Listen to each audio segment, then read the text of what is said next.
Lettre ouverte aux évêques du Congo. Au nom du principe de la laïcité, la politique est autonome, la religion est aussi autonome. Mais il y a entrelacement des deux. Partant de ce postulat, le collectif pour la défense des terres bantoues interpelle les confessions religieuses du Congo en ces termes. L'autorité politique gouvernant le Congo a à sa tête un chef politique qui affiche à maintes occasions sa dévotion à l'Église catholique. La cathédrale dédiée à sa fille défunte en est une preuve indéniable.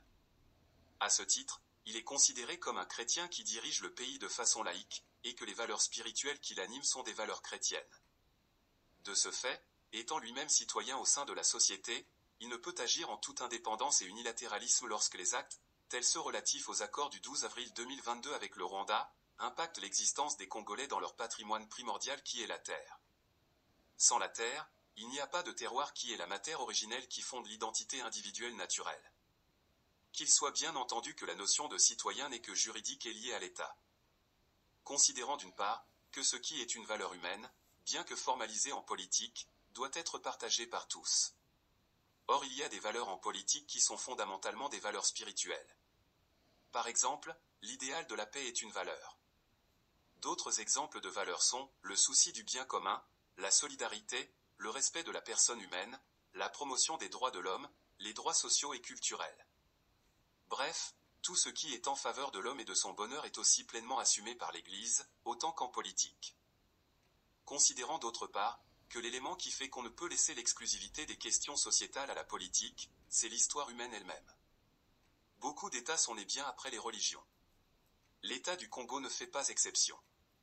Et les structures étatiques sont d'une manière ou d'une autre tributaires de l'œuvre sociale des églises. L'État du Congo est né le 28 novembre 1958 d'après l'histoire. Mais déjà, les écoles existaient, les centres de santé existaient.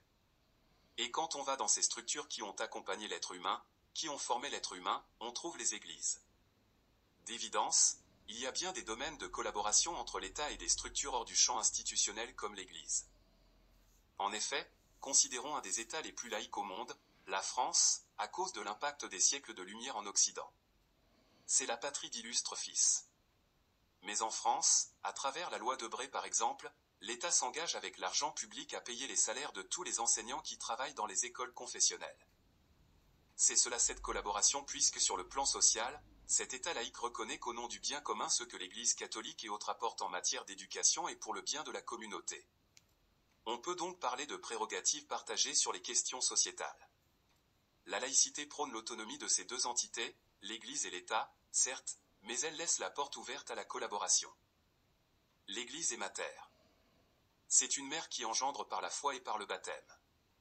Et il est normal qu'un fils, fût-il chef de l'État, écoute sa mère. Étant parenté à la chrétienté, même au pouvoir, il est tenu d'écouter l'Église. Notamment dans son enseignement codifié dans la doctrine sociale de l'Église, https://www.vatican.va. En tant que chrétien engagé dans la vie sociale et économique, M. Sassou Nguesso doit connaître au moins l'essentiel de ce document. En conséquence, il est normal que quand les valeurs qui sont prônées par l'Église semblent ne pas être respectées, que l'Église monte au créneau. Parce que comme mère, l'Église doit veiller sur ses enfants. L'Église est aussi magistrate, c'est-à-dire qu'elle enseigne. À ce titre, elle ne peut pas garder le silence. L'Église doit mettre la parole prophétique au cœur de la cité pour rappeler que l'homme est créé à l'image et à la ressemblance de Dieu et que sa dignité doit être respectée absolument. Que les valeurs de justice, de vérité et de paix ne peuvent pas être tronquées. Et que la bonne gestion, la préservation de la cohésion sociale sont des valeurs morales essentielles. Nous prenons l'exemple de la Sanco en RDC. Invitée par tous les hommes politiques congolais pour faciliter leur dialogue, ce qui a donné naissance aux accords de la Saint-Sylvestre, la Sanco était dans l'obligation de suivi en tant que pilote des accords. Ce rendez-vous l'a placée de plein pied dans la politique, d'où elle ne pouvait plus se taire. Sa voix a culminé avec l'exigence de la vérité des urnes. Le peuple du Congo-Brazzaville se trouve aujourd'hui en difficulté à la suite des accords bipartites Congo-Rwanda. Faisant face à l'arsenal répressif du régime en place, son regard et recours s'orientent vers l'autorité morale qui transcende toutes les institutions humaines établies. Avec force, il demande aux évêques du Congo et à toutes les congrégations religieuses d'adresser une injonction légitime aux autorités du régime de renoncer aux dits accords qui spolient notre patrimoine foncier. L'Église est en droit de prendre position quand elle estime que ce pourquoi elle est en train de prendre position est marqué du sceau du bien commun, parce que c'est l'un des principes de la doctrine sociale de l'Église, nous vous le rappelons. La politique abuse trop avec nos populations et notre peuple. Il faut que cela cesse. L'Église a le devoir d'être une conscience dans toutes les sphères, une lumière dans les villes, les villages et dans les institutions. Dans sa mission prophétique, elle a le devoir d'interpeller. Le souci de la bonne gouvernance donne à l'Église le droit et le devoir de parler dans l'espace public en sa qualité d'autorité morale. Sur la vie en société, l'Église a à se prononcer lorsque les terres de ses enfants sont bradées en dépit du bon sens, privant ainsi ses enfants d'espaces d'activité agraire, d'espaces de mémoire aux ancêtres. Devant cette situation extrême, l'Église aussi est embarquée sur le même bateau.